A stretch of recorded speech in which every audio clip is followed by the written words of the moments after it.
તો અત્યારમાં બધાને જય માતાજી, હર હર મહાદેવ। આજે આપણી યાત્રાનો દિવસ થઈ ગયો છે 30મો। આજે આપણે 5 વાગે નીકળી ગયા હતા ને એક બ્રેક લીધો છે, ચા પાણી પીવા। તો અમે પડી છે ગાડી, અમીરભાઈ ઊભા છે ને ગુજરાતમાં એન્ટ્રી કરી નાખી છે, લગભગ 8-10 કિલોમીટર ગુજરાત બોર્ડર વટીને કાપ્યું છે। આપણી ગાડી પડી છે અહીંયા। હું અમીરભાઈ શું હાલે? બસ ગુજરાતમાં મજા પોગી ગઈ ગાડી ગુજરાતમાં એમને? પહાડ દેખાય છે ને, આબુ મળીએ આગળ જઈને પાછા।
અત્યારે આપણે ભાવનગરમાં પહોંચે છીએ નિર્મલનગર ને આપણે નરેશભાઈ હર મહાદેવ નરેશભાઈ મહાદેવ મહાદેવ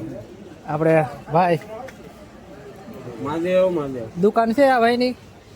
ઠંડા પીણા અને પાનમાં વાળી આપણે લોકેશન શું છે હા હીરા બજાર તેરી નંબર 2 ના ખૂણા તો ભાવનગરમાં આવો તો મુલાકાત કરજો ભાઈની ને અમીરો બેઠા શું હાલે અમીરભાઈ બસ હો નાસ્તો વાસ્તો કરી બેઠા હા. કે પદુભાઈએ કરાવ્યો નાસ્તો હા ને બેઠા થી દુકાન એની જ દુકાને બેઠા તમારી દુકાન જશે આપણે હમે દિવસ આયરા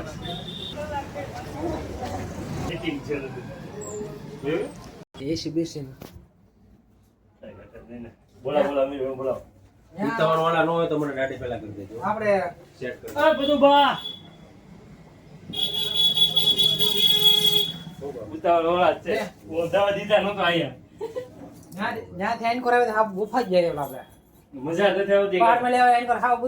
બધું બે દીધા ઉલટી કરતો તો હું એમ પાણી તો આવે તેવું કઈ નહીં જો માન થોડું દાઢી છે કેટલી છે કેટલા છે એક જણ છે 4-5 તો અત્યારે આપણે છે ઈ ભાવનગરમાં કેમ કે 4:30 વાગે એવા પગી જ્યાં અને રસ્તામાં કાંઈ વિડીયો બનાવ્યો નહોતો કેમ કે ટુ વ્હીલ નાખવાની હોય પછી તો રસ્તામાં શું બનાવે કે વિડીયો નહોતો બનાવ્યો ને આપણે મોરબીવાળા ભાઈ હતા એ મહેસાણાથી નોખા પડી ગયા મોરબી બાજુ ને આપણે એવા હતા ભાવનગર સાઈડ તો અત્યારે છે આપણે ભાવનગરમાં ને આપણે નરેશભાઈ ને પદુભાઈની મળ્યા થઈ એની દુકાને ગયા એની મુલાકાત કરી મજા આવી તો કાલમાં થોડુંક કામ છે વીમાનું એટલે આપણી યાત્રા હતી અધૂરી મૂકીને ઉજવવા થઈ વીમાનું કામ કાલ કમ્પ્લીટ કરશું ને પમદાડે આપણે અષાઢી બીજની આપણે ઘરે ને તે દિવસે આપણું સામે તો મળીશું કાલ પાછા નવા વિડીયોમાં.